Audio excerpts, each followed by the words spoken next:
नमस्कार मित्रों, कैसे हो आप सब लोग और कैसी चल रही है आप सब लोगों की तैयारी। आशा करता हूँ कि तैयारी बहुत शानदार तरीके से चल रही होगी। और आज इंग्लिश की क्लास लेके उपस्थित हूँ, सेकंड क्लास है इंग्लिश की, जिसमें टेंस की चर्चा करेंगे।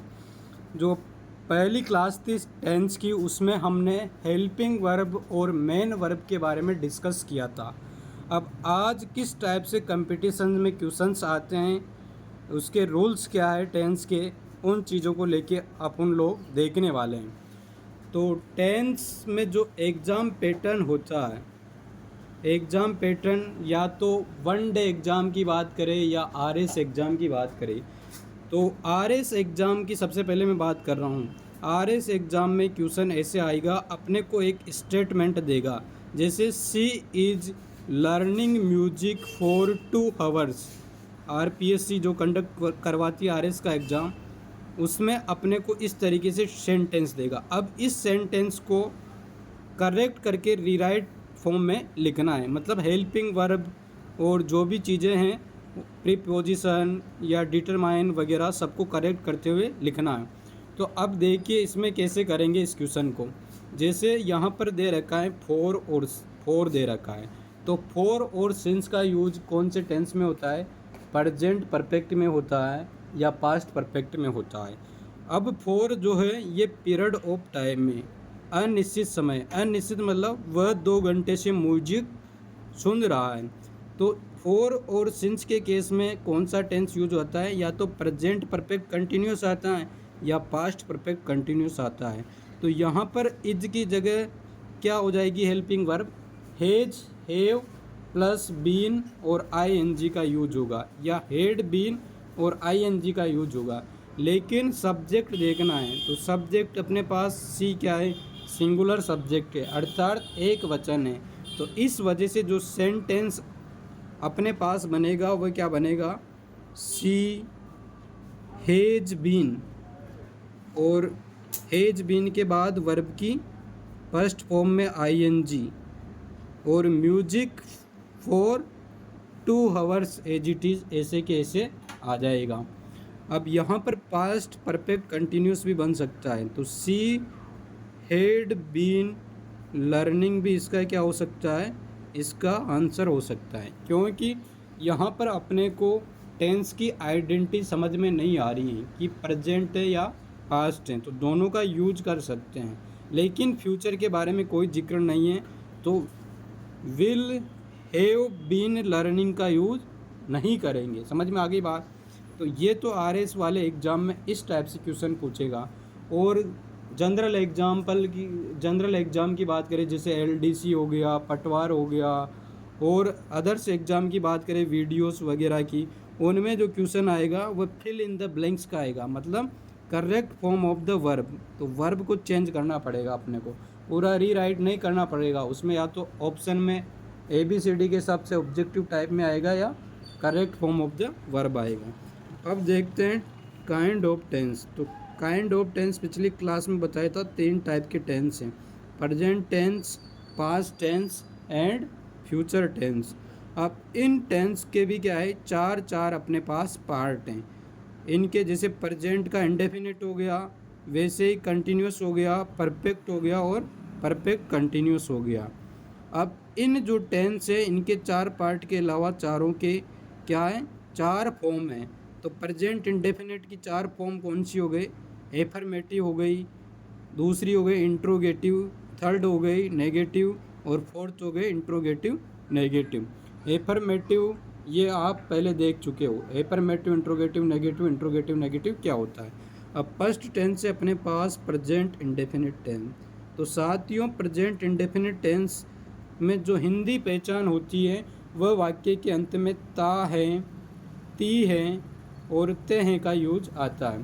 अब एफर्मेटिव का जो स्ट्रक्चर होता है वह होता है सब्जेक्ट प्लस वर्ब की फर्स्ट फॉर्म प्लस ऑब्जेक्ट और others and full stop.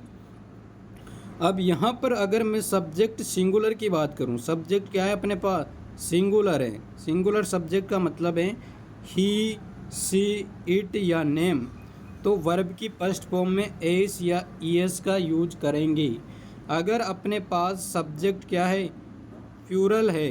Plural subject का मतलब है कि यू, वी, दे और आई है, तो वर्ब की फर्स्ट फॉर्म में एस या ई एस का यूज नहीं करेंगे।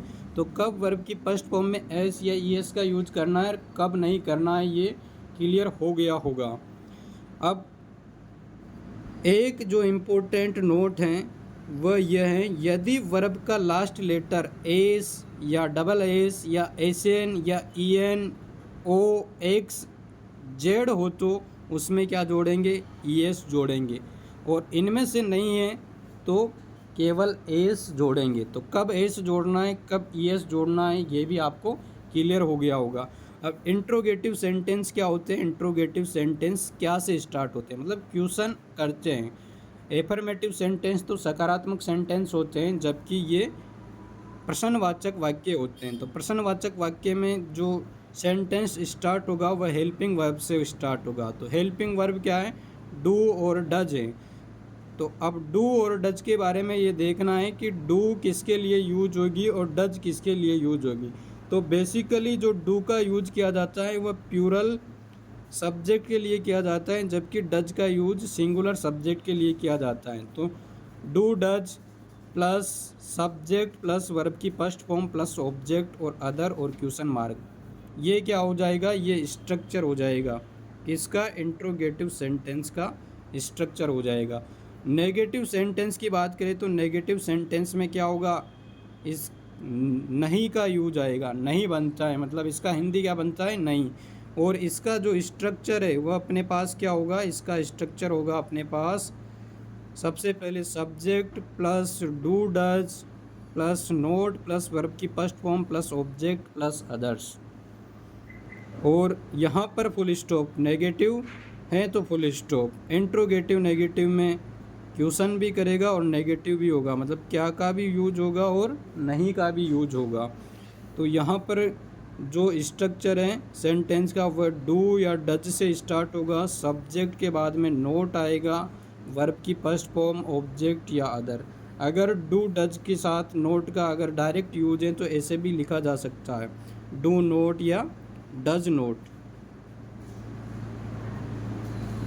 डज नोट, ऐसे भी सेंटेंस को स्टार्ट किया जा सकता है। अब अपने पास है first tense, present indefinite tense. कौन सा टेंस है, प्रेजेंट इंडेफिनिट टेंस। अब क्वेश्चन कैसे आएगा, जैसे ये अपने पास 4 सेंटेंस दे रखे हैं, 5 सेंटेंसेस सॉरी। अब फर्स्ट सेंटेंस में है डू यू नो हिम, क्या आप उसे जानते हो, ये इसका हिंदी का ट्रांसलेशन है। तो सेंटेंस को देखना है चारों को, ये बताना है कि कौन सा सेंटेंस सही है। दूसरा सेंटेंस है does your father tries for it. तीसरा है do you not do it timely, और फोर्थ है she as well as I do not play does, और लास्ट है does your parents go there. अब देखो फर्स्ट जो सेंटेंस हैं वह रॉन्ग है। क्यों रॉन्ग है, क्योंकि यहाँ पर जो डू से तो स्टार्ट हो गया, डू यहाँ पर कैपिटल आएगा, डू यू नो हिम, तो यहाँ पर ये इस वजह से रॉन्ग हो जाएगा क्योंकि क्वेश्चन मार्क नहीं है। अगर हेल्पिंग वर्ब से स्टार्ट होगा तो क्वेश्चन मार्क का यूज करना पड़ेगा, तो इस वजह से ये अपने पास रॉन्ग हो जाएगा। इसकी बात करेंगे does your father tries for it, तो ये रॉन्ग इसलिए हो जाएगा क्योंकि यहाँ जो अपने पास है ट्राइज, यहाँ पर डू डज से स्टार्ट हो गया तो वर्ब की केवल फर्स्ट फॉर्म आएगी, एस या ई एस का यूज नहीं होगा। किसका यूज नहीं होगा, एस या ई एस का यूज नहीं होगा, क्योंकि डज का ऑलरेडी यूज हो गया है। तो यहाँ पर केवल ट्राई आना चाहिए था। और इसकी बात करेंगे तो इसमें ये वाला करेक्ट हो जाएगा। क्यों करेक्ट हो जाएगा, क्योंकि डू यू नोट, नोट के बाद वर्ब की फर्स्ट फॉर्म, मतलब क्या तुम यह कार्य टाइम पे नहीं करते हो, तो यहाँ पर देखो नोट के बाद वर्ब की फर्स्ट फॉर्म, तो ये वाला अपने पास करेक्ट आ जाएगा। और ये सी एज वेल एज आई, अब यहाँ पर जो वर्ब हैं डू, ये एज वेल एज से कनेक्ट है, तो एज वेल एज से अगर सेंटेंस कनेक्ट है तो फर्स्ट जो सब्जेक्ट है उसके अनुसार वर्ब डिसाइड होगी। तो यहाँ पर वर्ब डू नहीं आकर किसका डज का यूज होना चाहिए, जो कि अपना नेक्स्ट रूल है। नेक्स्ट रूल यही है, और इस वजह से ये भी क्या हो जाएगा, रोंग हो जाएगा। और इसकी बात करेंगे तो ये क्या हो जाएगा, डज योर पेरेंट्स। तो योर पेरेंट्स क्या है, प्यूरल है, तो किससे स्टार्ट होगा सेंटेंस, डू से स्टार्ट होगा, न कि डज से। इस वजह से ये भी रोंग। तो correct answer of this question is C. C इसका करेक्ट आंसर है। और ये चीज़ मैंने आपको बताई दी कि अगर सब्जेक्ट अपने पास क्या है, सब्जेक्ट अपने पास सिंगुलर हैं तो किसका यूज करेंगे, डज का यूज करेंगे। और सब्जेक्ट अपने पास प्यूरल हैं तो डू का यूज करना है। अब please turn over PTO page को चेंज करते हैं और रूल देखते हैं। तो रूल है अपने पास प्रेजेंट इंडेफिनिट के लिए रूल हैं कि अगर सेंटेंस में दो सब्जेक्ट हैं, सेंटेंस में क्या है, दो सब्जेक्ट दे रखा है, वह जो दो सब्जेक्ट हैं वह किससे कनेक्ट हैं, वह जो दो सब्जेक्ट अपने पास हैं वह as, well, as, no, less than, beside, beside means के अलावा, और बिसाइड मीन्स बगल में, तो बिसाइड नहीं, बिसाइड्स के अलावा, together, in addition, with, along with, including, excluding, except and not. अगर इनसे दो जो सेंटेंस या दो सब्जेक्ट आपस में क्या है, जुड़े हैं, आपस में जुड़े हैं, तो क्या होगा, जो वर्ब का प्रयोग होगा वह फर्स्ट सब्जेक्ट के अनुसार होगा। तो ये बहुत ही इम्पोर्टेंट रूल है, वेरी वेरी इम्पोर्टेंट। यहाँ से एग्ज़ाम में 100% क्वेश्चन आता है, 100% क्वेश्चन यहाँ से एग्ज़ाम में अपने को देखने को मिलेगा। तो देखिए यहाँ example, an old man including 5 children was killed. अब यहाँ पर वाज का इसलिए यूज हुआ है क्योंकि यहाँ पर सेंटेंस जो सब्जेक्ट है वह एक सब्जेक्ट तो है एन ओल्ड मैन, दूसरा सब्जेक्ट है 5 चिल्ड्रन। तो यहाँ पर जो इंक्लूडिंग, जो कनेक्टिंग अपने पास क्या है, वर्ड हैं, तो इस कारण जो यहाँ पर अपने को वर्ब मिलेगी वह फर्स्ट सब्जेक्ट अर्थात एन ओल्ड मैन के हिसाब से वर्ब आएगी। दूसरे सेंटेंस की बात करूँ तो दूसरा sentence she as well as I. अब यहाँ पर इज आएगा, इज इसलिए आएगा सी की वजह से, फर्स्ट सब्जेक्ट के अनुसार क्या होगी, फर्स्ट सब्जेक्ट के अनुसार हेल्पिंग वर्ब होगी। और यहाँ बात करें सी एक्सेप्ट आई एग्रीज, तो यहाँ पर जो मेन वर्ब होगी वह मेन वर्ब किसके अकॉर्डिंग होगी, सी के अकॉर्डिंग। तो सी क्या है, अपने पास सिंगुलर सब्जेक्ट हैं, इस वजह से एग्री जाएगा। ये क्वेश्चन पूछा गया है RS मेंस के एग्ज़ाम 2017 में। अब नेक्स्ट जो रूल है, rule number second, rule number first अपने पास हो गया। अब रूल सेकंड की बात करेंगे तो रूल जो सेकंड है वह ये बोल रहा है कि अगर सेंटेंस में, वाक्य में सार्वभौमिक तथ्य, यूनिवर्सल ट्रूथ, हैबिचुअल एक्शन या वर्क मतलब आदतनकारी जो रेगुलर किए जाते हैं, प्रोवर्ब्स, मोरल हो, मैथमेटिकल फैक्ट हो, साइंटिफिकल फैक्ट हो और डेली रूटीन हो या फिक्स टाइम शेड्यूल हो, तो प्रेजेंट इंडेफिनिट टेंस का यूज किया जाता है। समझ में आ गई बात, किस किस के लिए प्रेजेंट इंडेफिनिट टेंस का यूज करेंगे, ये आपको अच्छे से क्लियर होना चाहिए। अब उदाहरण से समझो, उदाहरण अपने पास हैं, she is going to Delhi, she is going to Delhi. तो यहाँ पर देखो, यहाँ पर कंटिन्यू इज आ रहा है, तो इज के बाद वर्ब की फर्स्ट फॉर्म में ING, तो ये हो गया अपने पास कौन सा टेंस हो गया, प्रेजेंट कंटिन्यूस टेंस हो गया। कौन सा टेंस, प्रेजेंट कंटिन्यूस टेंस हो गया। Whenever he goes to Delhi, तो यहाँ पर ही सब्जेक्ट के अनुसार प्रेजेंट इंडेफिनिट की अपने पास वर्ब की में क्या हो गया, एस या ES आ गया, तो एस या ES तो गो में goes. If you beat iron, अगर तुम आयरन को पीटते हो तो ये क्या करता है, स्प्रेड, फैलता है। तो यहाँ पर क्या हो गया, इट के अनुसार क्या है, सिंगुलर सब्जेक्ट है, इस वजह से स्प्रेड। तो ये आयरन की क्या है, मेटल की प्रॉपर्टी है। मेटल की कौन सी प्रॉपर्टी है, ये मेटल की जो मेलेबल या डक्टाइल प्रॉपर्टी है, जिसके कारण मेटल को अगर पीटते हैं तो मेटल क्या हो जाती हैं, फैल जाती हैं। The last train leave at 11 PM। तो लिव्स आएगा यहाँ पर, क्या आएगा, लिव्स, क्योंकि सब्जेक्ट अपने पास क्या है, सिंगुलर है। और the sun rise in the east, तो यहाँ पर ये क्या है, अपने पास यूनिवर्सल ट्रूथ है, सन हमेशा ईस्ट से ही क्या होता है, राइज होता है। इस वजह से यहाँ पर क्या होगा, किसका यूज होगा, प्रेजेंट इंडेफिनिट टेंस में वर्ब की फर्स्ट फॉर्म में एस या ईएस का यूज होगा। प्रेजेंट कंटिन्यूस, अब दूसरा टेंस आ गया अपने पास, present continuous. Present continuous tense की हिंदी की पहचान होती है बच्चों, रहा है, रही हैं, रहे हैं। दोस्तों स्ट्रक्चर क्या होगा, एफर्मेटिव सेंटेंस का जो स्ट्रक्चर है वह subject plus is am are helping verb, verb की फर्स्ट फॉर्म में आईएनजी, ऑब्जेक्ट और अदर्स। अब यहाँ पर जो टेंस हैं उसकी आइडेंटिटी कैसे देखेंगे, रूल कैसे देंगे। यदि वाक्य के अंत में 2 days, eight this time, at this moment, now, still, now A days, these days, at present, presently का उपयोग हुए तो प्रेजेंट कंटिन्यूस टेंस का यूज किया जाता है। किसका यूज किया जाता है, प्रेजेंट कंटिन्यूस टेंस का यूज किया जाता है। तो ये ध्यान से देखना है कौन कौन सी, 2 day, at this time, at this moment, now, still, now, at days, these days, at present, presently. तो इन केस में किसका यूज किया जाएगा, प्रेजेंट कंटिन्यूस टेंस का यूज किया जाएगा। तो पेज को चेंज करते हैं। पेज को चेंज करने के बाद नेक्स्ट एग्जाम्पल अपने सामने हैं, वह है जैसे पहला उदाहरण है अपने पास, इट रेन्स डेली।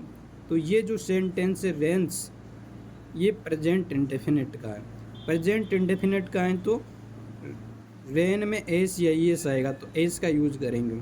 अब यहाँ पर देखो, it is fill in the blanks still. अब स्टिल क्या है, स्टिल किसकी आइडेंटिफिकेशन है, प्रेजेंट कंटिन्यूस की आइडेंटिफिकेशन है। स्टिल किसकी आइडेंटिफिकेशन है, प्रेजेंट कंटिन्यूस की आइडेंटिफिकेशन है।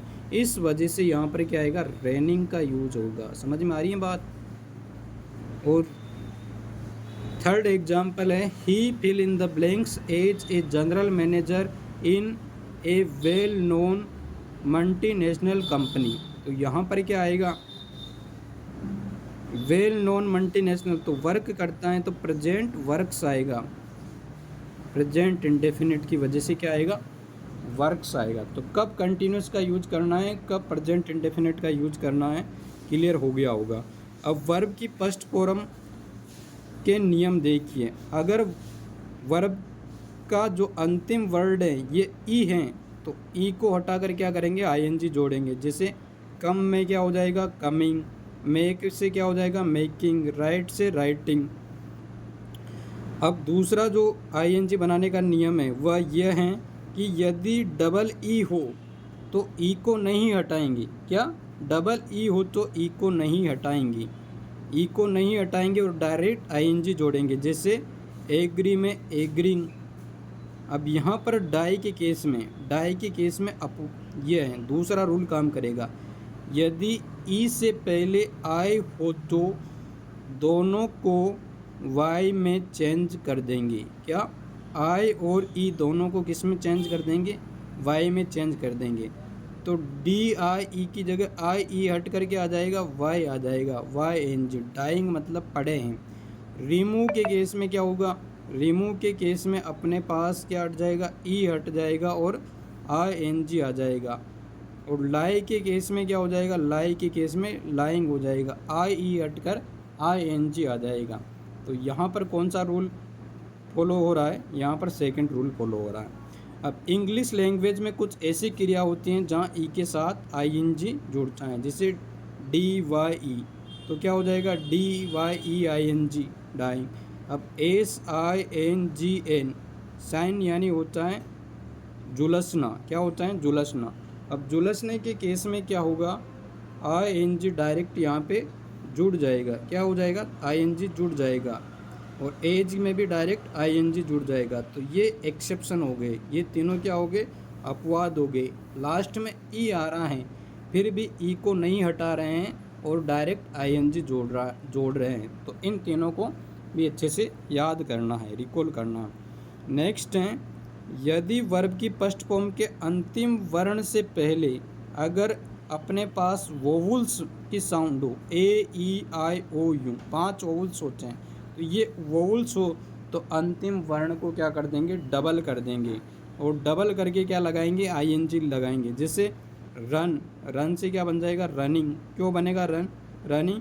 क्योंकि अंतिम वर्ण से पहले यू का यूज हो रहा है। तो यू क्या है अपने पास, यू वोवल्स है, वोवल्स हैं तो यहाँ पर आईएनजी। स्विम में भी आई हैं, अंतिम वर्ण से पहले आई हैं, तो क्या हो जाएगा, स्विमिंग। रोब में भी ओ है तो रोबिंग। तो इन केस में आईएनजी का यूज जस्ट लास्ट वर्ण को डबल करके आईएनजी लगाएंगे। अब नेक्स्ट रूल है, आईएनजी लगाने से पहले अगर डब्लू, एक्स, वाई और आर हैं तो इन चारों को डबल नहीं किया जा सकता। ये अपवाद हैं, ये क्या एक्सेप्शन है। यदि सेंटेंस में लास्ट में क्या हो, डब्लू हो, एक्स हो, वाई हो और आर हो, तो इस केस में क्या किया जाता है, इस केस में डबल नहीं किया जा सकता है। जैसे ड्रो तो ड्राइंग, सो है तो सोइंग, ऑर्डर है तो ऑर्डरिंग, क्या हो जाएगा, ऑर्डरिंग। अब नेक्स्ट जो अपने पास टेंस आता है वह आता है प्रेजेंट परफेक्ट। तीसरा टेंस कौन सा है, प्रेजेंट परफेक्ट। अब प्रेजेंट परफेक्ट टेंस की जो हिंदी में पहचान होती है वह होती है वाक्य के अंत में चुका है, चुकी है या चुके हैं, ये इसकी पहचान होती है। और वर्तमान में कार्य की पूर्ण समाप्ति का बोध होता है। और इनके स्ट्रक्चर के बारे में अपन ने पिछली क्लास में देख लिया था कि subject plus has have helping verb, has have के साथ मेन वर्ब में वर्ब की थर्ड फॉर्म, ऑब्जेक्ट और अदर्स। इसी प्रकार नेगेटिव में नोट का यूज होगा, और इंट्रोगेटिव में क्या होगा, हेल्पिंग वर्ब से सेंटेंस स्टार्ट हो जाएगा, और इंट्रोगेटिव नेगेटिव में हैज हैव और नोट दोनों का यूज होगा। समझ में आ रही है बात? अब यहाँ पर दो चीज़ें अपने को समझनी है। अगर सब्जेक्ट सिंगुलर है, सिंगुलर सब्जेक्ट का मतलब क्या है, ही, सी, इट और नेम, तो हेल्पिंग वर्ब हैज का यूज किया जाता है। और सब्जेक्ट अगर प्यूरल है, प्यूरल मतलब आई, वी, दे, यू हैं, तो हैव का यूज किया जाता है। अब यहाँ पर जो रूल है वह रूल इम्पोर्टेंट है। तो रूल नंबर यहाँ पर फर्स्ट क्या है, यदि सेंटेंस में क्या हो, जस्ट हो, सेंटेंस में क्या हो, just, already, so far, yet, latterly, recently, many times, up to, present, तो इन वर्ड्स अगर सेंटेंस में दिख जाए तो प्रेजेंट परफेक्ट टेंस का यूज किया जाता है। लेकिन एक चीज़ और यहाँ ध्यान देने योग्य है, यदि सेंटेंस में यट हैं, यट का प्रयोग हुआ है तो नेगेटिव सेंटेंस बनेगा, मतलब यट का यूज नेगेटिव सेंटेंस के लिए ही होगा। तो ये भी चीज़ आपको अच्छे से समझनी है। तो देखिए उदाहरण, they have been doing work for a long time but has finished not. तो यहाँ पर क्या है अपने पास, यहाँ पर यट आ रहा है, यट आ रहा है तो टेंस पक्का पक्का क्या होगा, प्रेजेंट परफेक्ट कंटिन्यूअस होगा, सॉरी प्रेजेंट परफेक्ट टेंस होगा। तो प्रेजेंट परफेक्ट टेंस हैं। लेकिन यहाँ पर क्या हो रहा है, फॉर और सिंस का भी यूज हो रहा है। फॉर और सिंस का यूज हो रहा है तो प्रेजेंट परफेक्ट कंटिन्यूअस हो जाएगा। तो प्रेजेंट परफेक्ट कंटिन्यूअस में क्या हो जाएगा, helping verb has, have been plus verb की फर्स्ट फॉर्म में आईएनजी। बट यहाँ सब्जेक्ट क्या है, प्लूरल है, इस वजह से हैव बीन डूइंग। और यहाँ पर देखो यट का यूज हो रहा है तो यहाँ पर क्या आएगा, नोट का यूज आएगा। तो हैव नोट का यूज करेंगे, किसका, हैव नोट का, क्योंकि सब्जेक्ट अपने पास क्या है, प्लूरल है, तो प्लूरल के हिसाब से हैव नोट आएगा। तो यट का मतलब फिर भी, और यट मतलब अभी तक भी। यट के दो मीनिंग होते हैं, फिर भी या अभी तक भी। जैसे दूसरा उदाहरण देखिए, दूसरे उदाहरण में क्या, he is not educated yet earn more money. तो यहाँ पर नोट का भी यूज होगा। नोट का यूज इसलिए होगा क्योंकि सेंटेंस में क्या है, यट है। तो यट वाले सेंटेंस ऑलवेज नेगेटिव होंगे। कौन से होंगे, नेगेटिव होंगे। तो क्लियर है। अब नेक्स्ट सेंटेंस है 4 नंबर का sentence, fourth types present tense के। तो present perfect continuous. Present perfect continuous tense की हिंदी की पहचान होती है कार्य का प्रारंभ होकर जारी होने का बोध होता है। और इंग्लिश की पहचान होती है वाक्य के जो सेंटेंस होगा उसमें सिंस फॉर का यूज होगा। अब सिंस का यूज तो किसके लिए होगा? सिंस का यूज निश्चित समय के लिए होगा और फॉर का यूज अनिश्चित समय के लिए होगा। तो यहाँ पर देखो मिस्टर सक्सेना अब is teaching in this school since 2001। तो यहाँ 2001 जो 2001 है वो क्या है?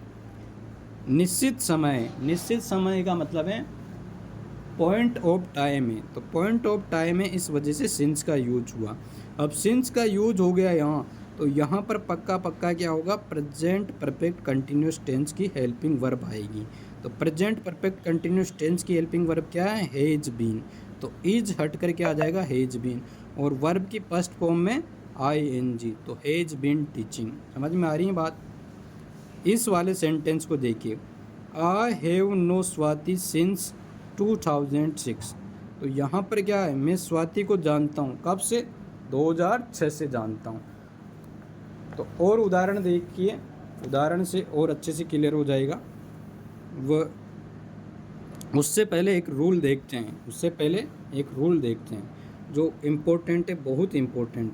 इंग्लिश लैंग्वेज में कुछ ऐसी वर्ब होती है जिनका प्रयोग कंटिन्यूस में नहीं होता है, तो उनके साथ बीएन का भी यूज नहीं करेंगे। जैसे कुछ वर्ब है जैसे know, become, believe, hate, own, like, forget, belong, love, remember, see, seem, hear, understand, imagine, want, have.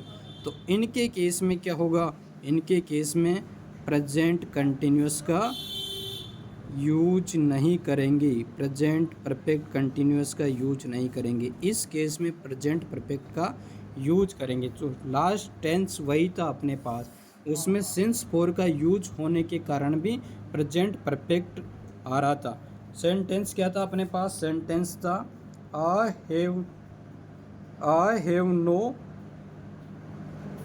Have know Swati since 2000। तो नो की वजह से क्या था अपने पास?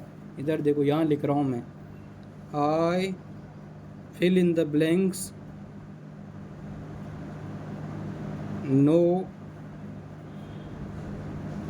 नो की यहाँ थर्ड फॉर्म, स्वाति सिंस 2001। ये लास्ट सेंटेंस था। तो सिंस की वजह से क्या, बेसिकली जो स्टूडेंट हैं वो क्या गलती करते हैं? Present perfect continuous tense use कर लेते हैं। बट यहाँ पर देखो नॉन का क्या है?